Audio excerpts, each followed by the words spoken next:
Okay, Hawaii panel asks state to prepare for North Korea attack. That is Hawaii News Now, straight out of the statewide network there. And this is what we're going to. Apparently, the lawmakers there are having issues with shelter and basically like bunkers and emergency food like that, and you know, things for all fallout events. And they've been low since I mentioned yesterday, basically after 9/11. No, excuse me, Pearl Harbor, and God, so many terrorist attacks, you can't even keep up with them. Pearl Harbor, and then ever since the 70s and the 80s, it's been heavily depleting, and to the point now where we're on a brink, basically, of World War III against several corners of the globe, and Hawaii is within range of the longest missiles that North Korea has, and they're saying, hey, we're screwed over here in the middle of the Pacific Ocean. We don't have any defense, basically. Sure, they got the port military there and the Navy, but other than that, for the civilians, there's nothing really there for them to counteract an attack by North Korea. So that's what we're seeing. And then the Senate bill, I'll throw it up on screen here. The Senate concurrent resolution is up, and it's basically a giant long list. It's not too bad. Basically on how, you know, we've been screwed, we don't have anything, North Korea is developing nuclear weapons as we speak, they are an imminent threat, I don't care what anyone says, weak, strong, pathetic or what, they are a threat to us right now as a society, and specifically Hawaii. As so far as we know, they don't have a missile that's capable of hitting the continental, contiguous U.S. However, they do have the EMP, which is probably worse than a nuclear weapon, to be honestly, electromagnetic pulse, which would wipe out all of the electric grid of the U.S., which I think now came out of the news the other day that the Defense Department and the Pentagon are looking at different ways to protect the electrical grid of the United States and the internet. That includes everything, your car, planes, boats, cell phones, everything you can think of that's electronic would be damaged instantly under an EMP missile attack over the center of the United States. They have that weapon. Now, Iran has that weapon. If they throw that at us, we're totally screwed. And now I'm looking even on Drudge. Russia claims this electronic bomb can wipe out entire U.S. Navy. Wow, I mean, look at that. Now we're getting threats from Russia. The last thing we need to get is a threat from Russia. We got North Korea, who's totally out of control. China can't control them. That's like the little bitch guinea pig. They can't control North Korea. All right, Kim Jong-un, half the people there don't even respect the guy. There's no military doesn't even respect the guy. The civilians there live like total rats. God forbid. We're all sorry for them.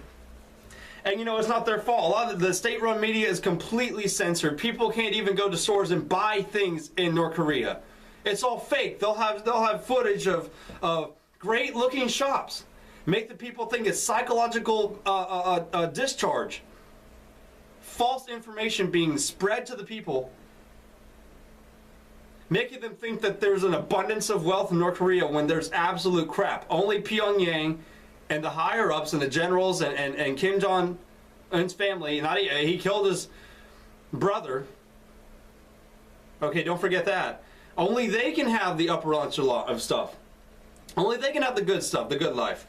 But the people in North Korea are totally screwed. They're down the bottom, done, bottom dwellers, literally begging for TVs and DVDs just for entertainment that's not state-run by North Korea. That's on record. That's real. And people, it's smuggled in. There's documentaries all over of it. You can just watch it. It's heartbreaking, to be honest. Some of the stories that they say. North Korea is a total hellhole. Kim Jong-un is very unstable. That's why he is a threat, because he's unstable, he's unpredictable. People think Donald Trump's unstable. Look at this man. A crazed, bad-eyed son of a bitch with potential nuclear weapons and ICBMs threatening to bomb the United States.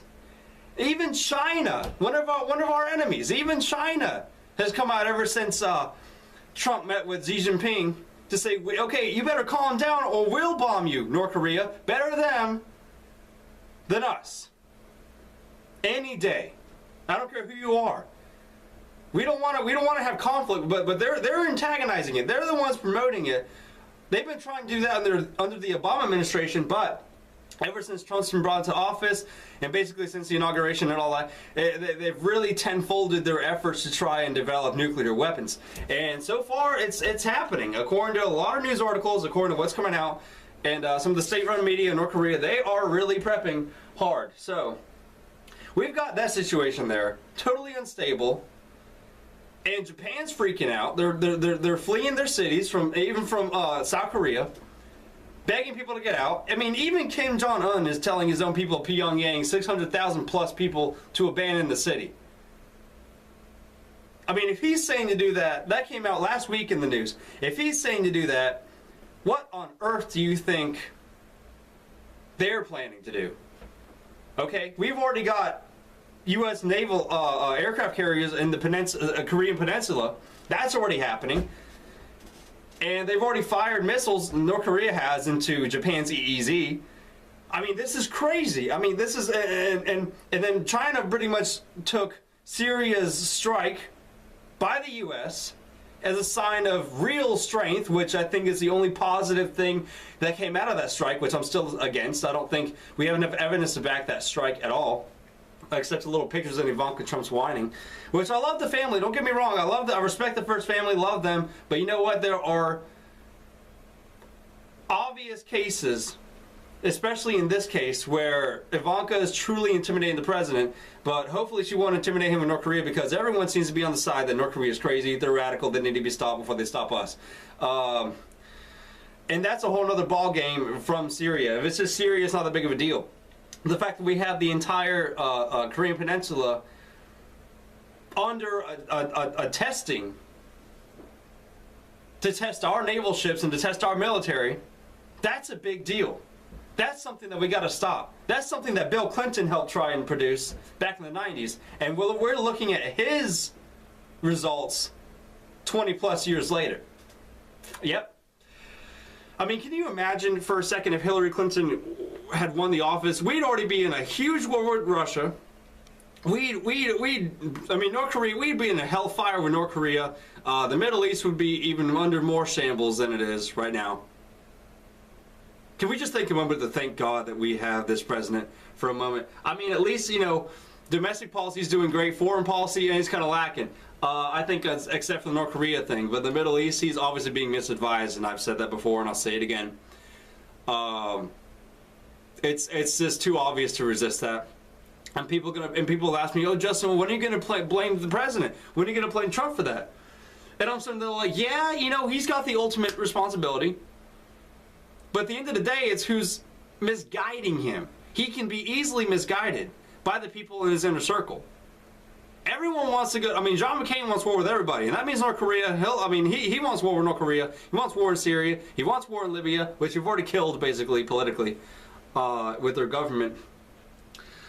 And Yemen and Somalia, they're all done. Saudi Arabia's just sitting there like, oh, we're the golden throne, and you know, the shining little ass in the Middle East. They're not taking any refugees. They're not doing anything. And even China's got their people on the border of North Korea in case there's refugees that need to come through. Come on. I mean, everyone's preparing for it. So this is a very, very tender, serious time that not a lot of people are taking seriously, as seriously as it should be. It should be the #1 thing on the news, to be honest. But instead, there's other crap going around, other lies that we'll get into a little later. And we'll talk about in my next segment a few coming up, you know, just this crazy shooting that's happened in Fresno. I mean, California is being totally underrun. Thank God I don't live there anymore. California, Southern California specifically in Berkeley, are the ones being totally screwed by a one world government style tactic and socialism that these people clearly want, and that these teens and millennials don't seem to understand whatsoever, because they don't care to go out of their way to study history, to study what's going on, and to see how this is a failure and how we're going to fail as a state if we let these people continue to run our lives and let North Korea just continue to test their missiles in allied waters. So When we come back, that's going to be my main focus. We're going to talk about that, and we'll see you guys on the other side. Stay tuned. I'm your host, Justin Comer, on the Justin Comer Show. We got this.